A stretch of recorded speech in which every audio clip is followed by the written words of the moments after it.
If a fire breaks out, you may be tempted to grab the nearest portable fire extinguisher to try and put it out.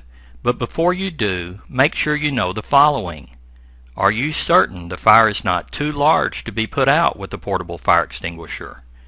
Is the extinguisher you have the right type for that fire, or the right size? And what is the proper sequence of steps to take when using a portable fire extinguisher? Unless you know the answer to all of these questions, you should not attempt to extinguish a fire.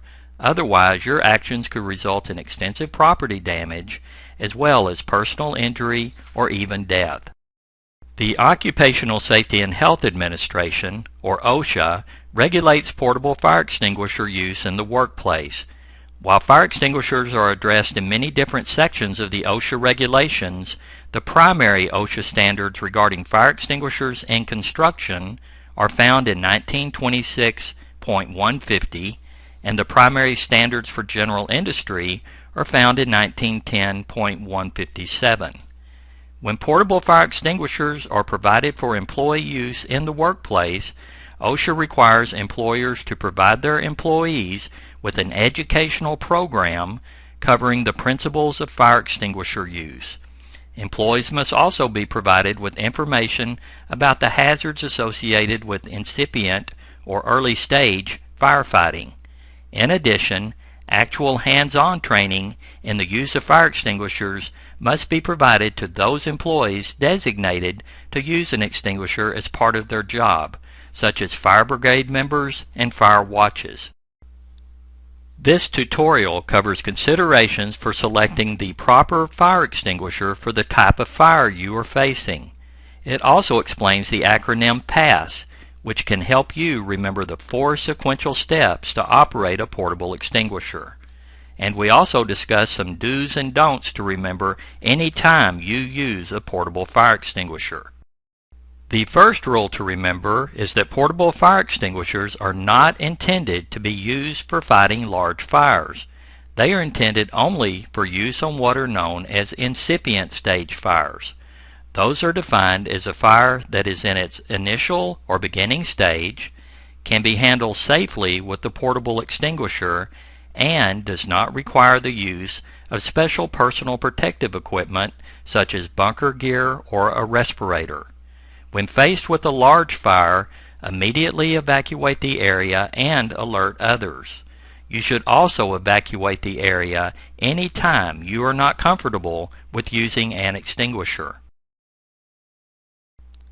There are many different types of portable fire extinguishers, and using the wrong kind on a fire means you may not be able to extinguish it safely and effectively. For example, most everyone knows that oil and water don't mix, and that is the reason you would not want to use an extinguisher that sprays water on burning liquids. That can actually make the flame spread. Some fire extinguishers are intended for use on a single type or class of fire material, while others are designed for use on a combination of 2 or more classes of fires. Just check the label on your extinguishers to know which type or types of fire they are intended to extinguish. Class A rated fire extinguishers will be marked with symbols similar to those pictured here. These extinguishers are suitable to use on ordinary combustible materials such as wood, paper or cardboard, dry vegetation, and some plastics. Basically, most anything that leaves an ash after it burns is a Class A fire material. Class A fire extinguishers often contain water that is sprayed on the fire. So again, as a reminder, do not use water to extinguish a flammable liquid fire, nor do you want to use water to extinguish an electrical fire for obvious reasons. Class B rated fire extinguishers will be marked with symbols similar to those pictured here. These extinguishers are suitable for use on fires involving flammable liquids such as gasoline and diesel, solvents, and oil or grease. CO2 extinguishers, which contain gaseous carbon dioxide, displace oxygen so the fire cannot continue to burn. These extinguishers are often used on Class B fire materials. While they are effective, the CO2 can displace the oxygen inside of a small enclosed space. So only use these extinguishers where there is plenty of natural ventilation. Also, the horn-shaped nozzle where the gas is discharged can become extremely cold. Cold enough to cause frostbite, in fact. So use caution when handling one of these type extinguishers.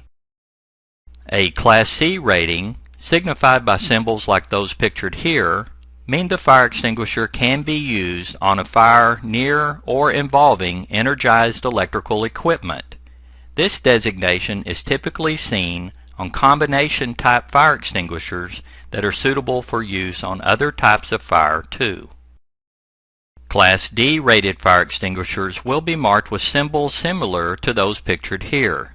These extinguishers are intended to be used on fires involving combustible metals that actually burn, such as magnesium, sodium, or potassium. Class K fire extinguishers, which are the newest type on the market, are marked with symbols similar to those pictured here. These specialty extinguishers are designed for use on kitchen fires, specifically those involving deep fryers which contain animal-based oils or fat, as well as vegetable oils. Some fire extinguishers are rated for use on only one class of fire material, such as A, or B, or D. However, most extinguishers are designed for use on two or more classes of fire material. For example, this foam extinguisher is rated for use on fires involving Class A and B fire materials, while this CO2 extinguisher is suitable for use on Class B and C fires. But the most prevalent type extinguisher found in most workplaces are combination ABC extinguishers. These commonly contain a dry powder that smother out a fire, much like you would with a blanket, and can be used to extinguish fires involving ordinary combustible materials, flammable liquids, and electrical equipment. So, check the labels of your portable fire extinguishers in your workplace so you will know what type or types of fire they are rated to extinguish. One more thing to consider when you use a portable fire extinguisher is its size. A relatively small portable fire extinguisher, like this dry chemical extinguisher designated as a 5ABC, will only last about 6 to 10 seconds before empty. A larger extinguisher, like a 20ABC, will last somewhere around 25 to 35 seconds before it is emptied. While that is certainly a longer time, most people are surprised at how fast even a large fire extinguisher can be completely emptied. There are 4 basic steps to use most portable fire extinguishers. However, people often panic when they see a fire and forget exactly what to do. To help you remember the 4 basic steps of fire extinguisher use, just remember PASS, or PASS. The P stands for pull the pin. Stand several feet back from the fire while holding the extinguisher in one hand, and then insert your finger into the round end of the retainer pin and firmly pull. And don't worry, the thin plastic band that holds the retainer pin in place on most extinguishers will break relatively easy. The second step is to aim the nozzle or discharge hose at the base of the fire. The idea is to apply the fire extinguishing media towards the material that is burning and not at the flames that may be leaping up high. Step 3 is to squeeze the handle to discharge the fire extinguisher. If you let go of the handle, the discharge will stop, and if you squeeze it again, it will resume. The fourth and final step is to sweep from side to side as you slowly approach the fire. This allows you to cover all of the burning material and not just that located at the center of the fire.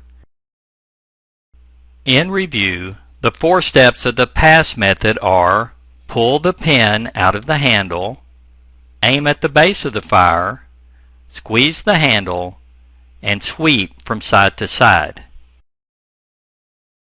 Here are some important things to keep in mind in case you're going to try and extinguish a fire. The first is to never get yourself in a position where you could be trapped should the fire spread.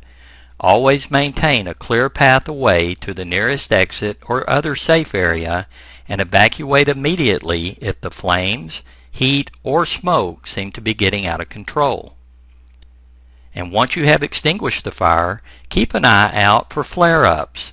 Sometimes the fire continues to smolder beneath the burnt debris, and it is not uncommon for a fire to reignite several minutes later. Fire extinguishing media, such as water or foam, can collect on the floor around a fire and cause you to slip, as can ash or liquids from containers that might have burst during a fire. So don't run, just walk in a controlled manner so you don't slip and fall. Also keep an eye out for any boxes, pallets, or other materials that are placed on shelves or stacked near the fire area, as they could become unstable from fire damage and fall over on you. And always turn in any extinguisher that has had its pin pulled out of the handle to be checked. Even if you did not squeeze the handle, you may have broken the internal seal that maintains the pressure inside of the extinguisher. So play it safe and get it checked out. So in review, take some time to familiarize yourself with the types and sizes of portable fire extinguishers around your workplace, as well as any you may have at home or in your vehicles. And if you do discover a fire and are going to try to extinguish it, notify someone else about the fire, and then remember PASS: pull, aim, squeeze, and sweep. These are the 4 basic steps to use a portable fire extinguisher. Also, keep in mind the importance of maintaining awareness of your surroundings so you don't become trapped or injured while attempting to extinguish a fire. Finally, never attempt to use a fire extinguisher if you are not comfortable doing so. Instead, you should evacuate immediately and go to a safe area in accordance with your organization's emergency action plan. If you have any questions at all about the use of a portable fire extinguisher, please talk to your safety representative or supervisor at work. You can also contact the safety professionals at OSHA Training Services.